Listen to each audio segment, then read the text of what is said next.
बच्चों आज हम देखेंगे इंडक्शन मोटर। क्या देखेंगे? Induction motor. क्या होती है इंडक्शन मोटर? क्या तुम इसके बारे में जानते हो? No sir. दरअसल जैसे हम गेहूं पिसाने जाते हैं ना, यस तो हमारी जो चक्की जिस मोटर से चलती है उसको हम बोलते हैं इंडक्शन मोटर।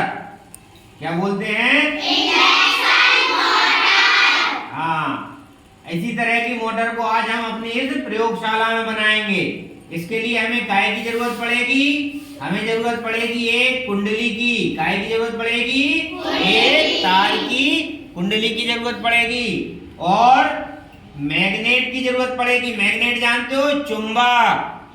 किसकी जरूरत पड़ेगी? चुंबक। और हमें जरूरत पड़ेगी सेल और दो अल्पेन। ठीक है, अब हमें सेल को इस अल्पेन में इस तरह से लगा देंगे कि इसके धन सिरा और ऋण सिरा आपस में कनेक्ट हो जाए और इसको हम यहाँ पर रख देंगे। उसके बाद हम इसके बीचों बीच एक चुंबक रखेंगे। क्या रखेंगे?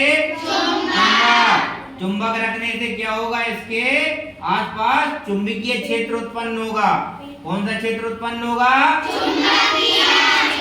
उसके बाद हमें तांबे की तार की कुंडली को बनाएंगे और तांबे की तार की कुंडली के दोनों सिरों को बारीकी से इसका इंसुलेशन अलग करेंगे। ठीक है, इंसुलेशन अलग करने के बाद हम इसमें दोनों छिद्रों में इसको पहना देंगे और इसके बाद हम देखते हैं कि हमारी इंडक्शन मोटर चालू हो गई।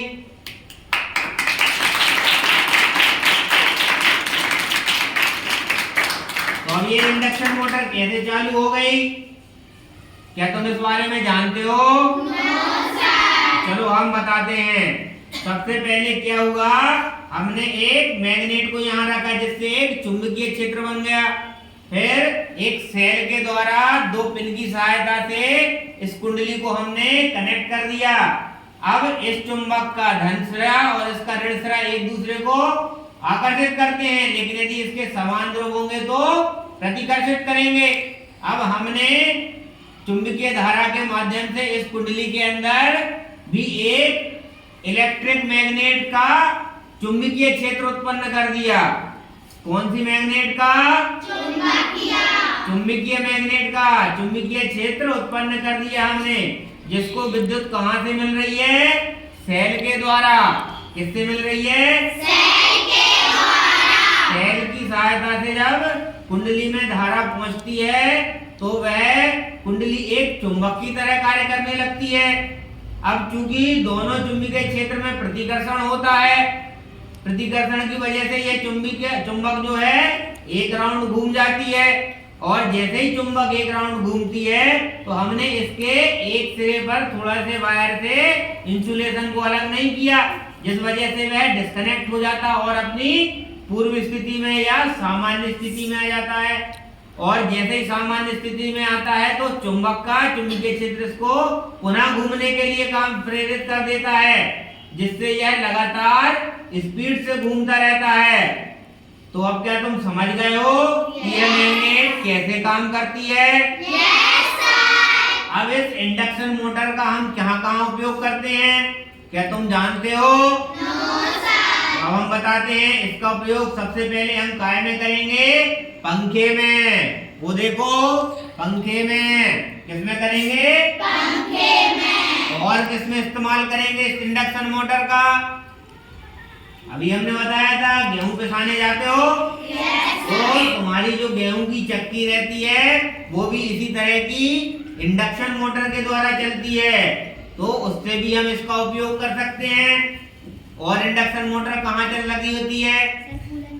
कूलर में लगी होती है। बिल्कुल सही कहा। कहाँ लगी होती है? कूलर में, जिसकी वजह से कूलर का पंखा घूमता है। और इंडक्शन मोटर कहाँ लगी होती है? याद करो।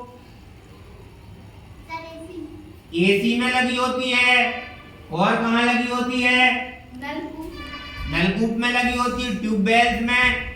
और तुम जो रेलगाड़ी में जाते हो ना, आजकल वो भी हमारे यहाँ रेलगाड़ी इलेक्ट्रिक हो गई है, उसमें भी ये इंडक्शन मोटर काम करती है। इसी इंडक्शन मोटर की मदद से हमारी रेलगाड़ी दौड़ती है। तो ये रेलगाड़ी दौड़ने की वजह क्या होती है या चलने की वजह क्या होती है? Induction motor.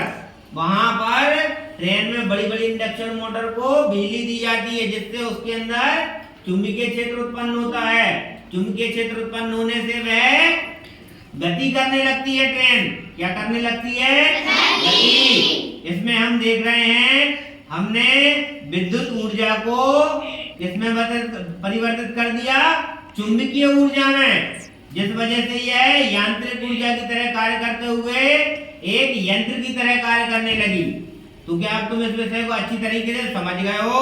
Yes sir. तो बजाओ तालियां।